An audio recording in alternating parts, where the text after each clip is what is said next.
কি জানো এমন 3টা সময় আছে যখন সূরা ইখলাস পড়লেই তোমার দোয়া সাথে সাথে কবুল হয়ে যায়।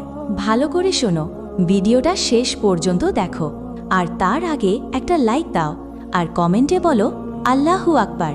প্রথম সময়, ফজরের নামাজের পর 3 বার সূরা ইখলাস পড়ে দোয়া করো।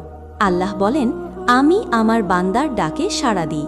দ্বিতীয় সময়, বৃষ্টি পড়ার সময় প্রতিটি ফোঁটার সঙ্গে রহমত নামে, তখন সূরা ইখলাস পড়ে চাও যা চাও, আল্লাহ শুনছেন।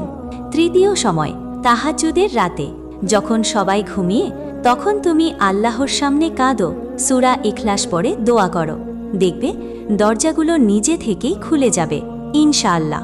এই 3 সময়ে সূরা ইখলাস পড়ে দোয়া করো, তুমি অবাক হবে কত দ্রুত আল্লাহ তোমার ডাকে সাড়া দেন। ভুলে যেও না, শেয়ার করো যাতে অন্যের দোয়াও কবুল হয় ইনশাআল্লাহ।